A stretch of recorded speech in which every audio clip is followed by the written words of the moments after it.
Hey,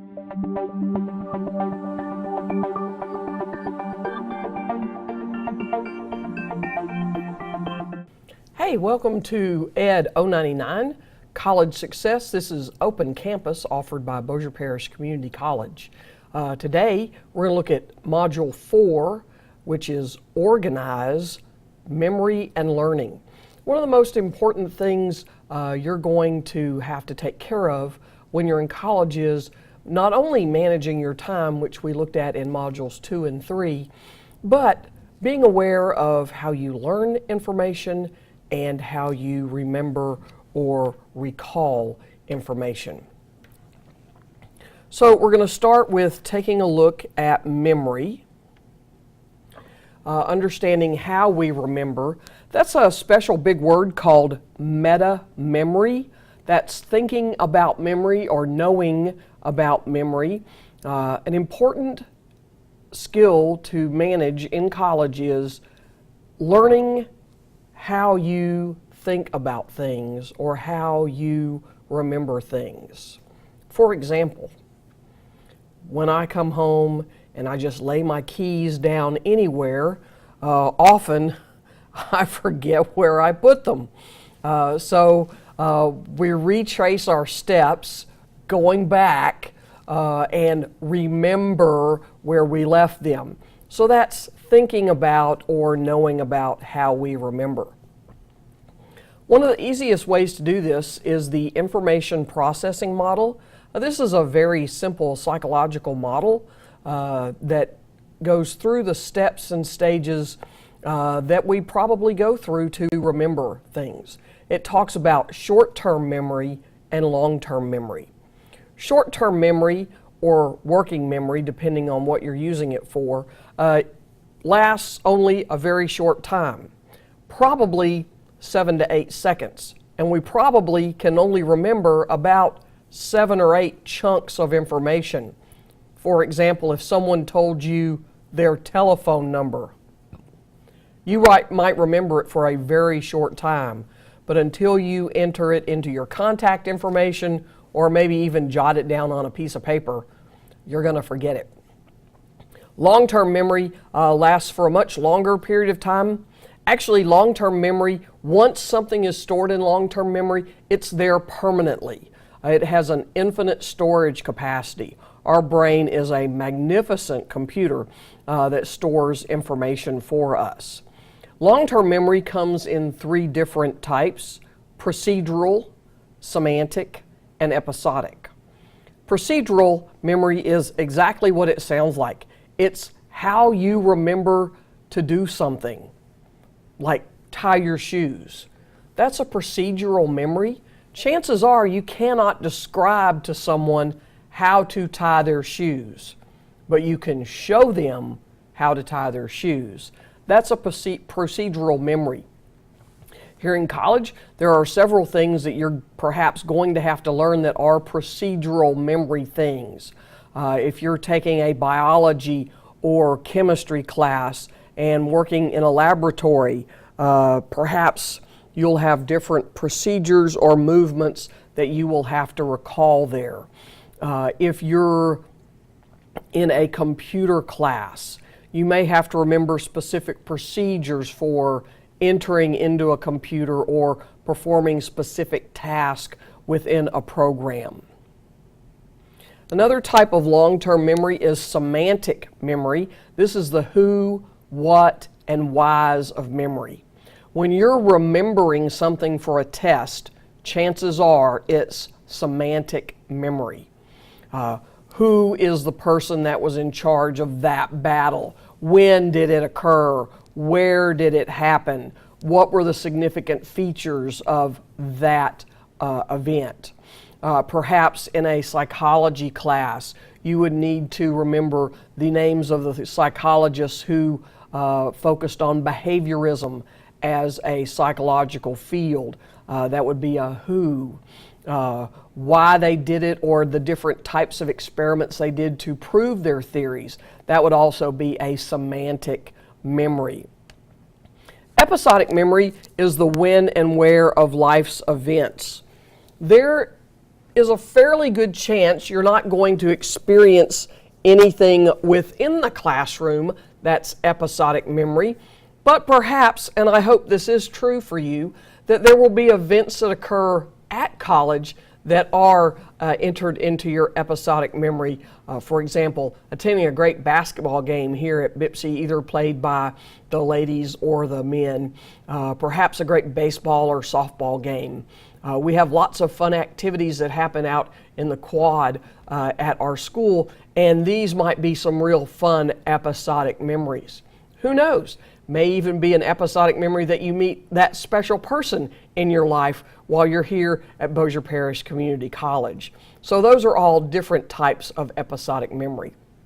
But you know, that's just a long list of things, and that's difficult to remember. So let's take a look at the information processing model itself. This is an example of the information processing model. This is actually what I see in my mind when I am remembering information for a test. The information comes in on the left-hand side through external stimulus. We hear it or we see it. Perhaps in some cases we smell it. In your laboratories you may actually get to touch it. And those are sensory memories. They don't, if you're not planning on remembering them, they just kind of fall out and are forgotten, maybe never to be seen from again. But if you process them, they will proceed down into short-term memory. Again, remember that's only 7 to 8 seconds, and it's very tiny chunks of information. And you'll see at the bottom, if we don't do something with it, it's going to be forgotten and fall out. But notice that square on the left side of short-term memory. That's a loop created by repetition. The more and more you continue to repeat something in short-term memory, the more likely you are to remember it. So for example, when someone tells you a telephone number, or you hear a telephone number in a television or computer commercial, it's repeated over and over and over again. Before long, I could say, hey, do you know the number to such and such? And you would go, yes, I do. That number is, and you would be able to rattle it off. The repetition has moved that memory from short-term into long-term memory. There are many ways to get information from short-term into long-term memory, and we're going to spend a few minutes looking at several of those, but for the purposes of just looking at the model, we're going to call that elaboration and coding. So we will transfer it from short-term to long-term memory, and it will stay there forever. Now, one big clue is the greater the number of elaborations, and if you want, I like to think of them as tracks, such as deer tracks or hog tracks if you're out in the woods hunting. The more one of those creatures follows the same path over and over, the easier it is for you to track them down. So the more elaboration or repetition that you make in getting something from short-term memory into long-term memory, the easier that path is to follow to get it back. So on one side you see the arrow going into long-term memory, and on the other side you see it coming from long-term memory into short-term memory. When we take an item from long-term memory into short-term memory, we then call short-term memory working memory. Let's take an example. You've been attending a psychology class for about 3.5 weeks, and you know you have a test coming up. You've been working diligently at reading the textbook and taking notes, and you've done your assignments, and you have moved a lot of information from short-term memory into long-term memory. When you walk into that classroom or sit down at your computer, you're going to be looking at questions and moving information from long-term memory into working memory so that you can provide a response. The real key to this is the more elaboration, the greater that path, the more easy it is going to be for you to retrieve the information and respond appropriately. And let's face it, The more responses we can offer, the better chance we have of making a great grade in that class. So this is the information processing model. This is probably one of the simplest formats of this model, and I find it very helpful in helping me remember how we learn things. Next thing we're going to look at is retrieving information and forgetting. So if you'll think back for just a moment to the information processing model, we've put everything into long-term memory, and now we need to get it back. We need to retrieve it. And what happens when we look at that screen on the computer and we can't remember the answer? Well, there's a couple of things that could have occurred. One is that we never really learned it in the first place. We have some intent of calling that forgetting. It's not really forgetting, we didn't have it in the first place. It could be that it is stored with too few clues. Remember that deer track we're following from short-term memory to long-term memory? If your track is not well made, then it's going to be difficult to follow, and getting that information out of long-term memory is going to be hard to find. Think of it this way. How many times have you saved something to your computer and then you can't find it when you go back to retrieve it? You know it's there, you saved it. Well, it's exactly the same way when you move something from short-term memory to long-term memory without having appropriate clues. A third problem that doesn't happen too often as you're beginning college, but will probably become a problem later on, is interference. Having information that is similar from one or more classes. This is particularly dangerous if the material contradicts itself. Now, fortunately, when you're just getting underway in college, this is not a big problem. Your classes are so diverse, there's probably very little overlap. That's both good and bad news, because when there's no overlap, that means you have so much more information to recall. Later on, when many of your classes become specialized, the interference will increase, but things are easier to remember. The last problem that we can have in retrieving information is not understanding the information. It's very difficult to recall something that is in your memory, but still not well understood. This is particularly true in science and math classes. This is why it's important to attend tutoring sessions if they're available to you, and to get clarification from the instructor. Not understanding information almost makes it impossible to retrieve that information from memory. Finally, let's look at some ways that we can enhance our memory. These are general memory strategies.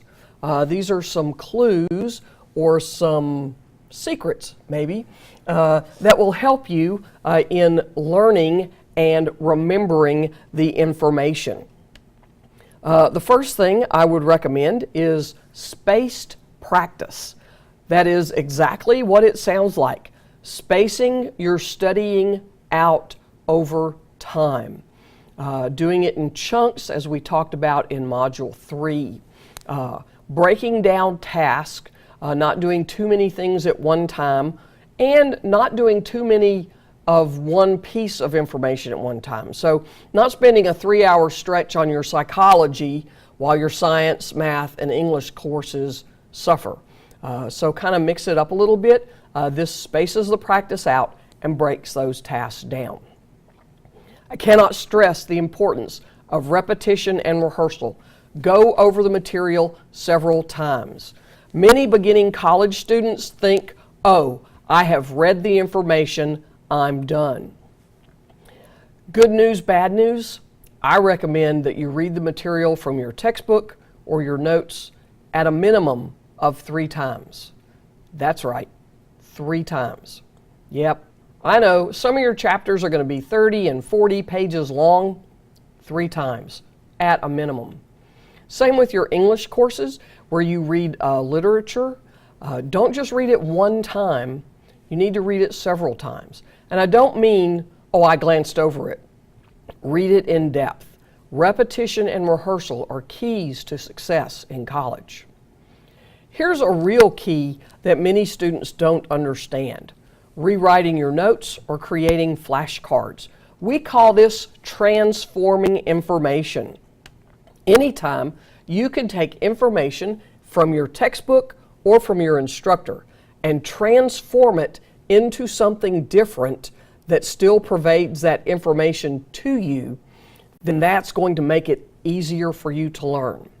Creating flashcards is one of the easiest and most practical ways to create note cards. Now, it can get a little expensive, particularly if you have lots of classes with a lot of notes, but there's practical ways to do that.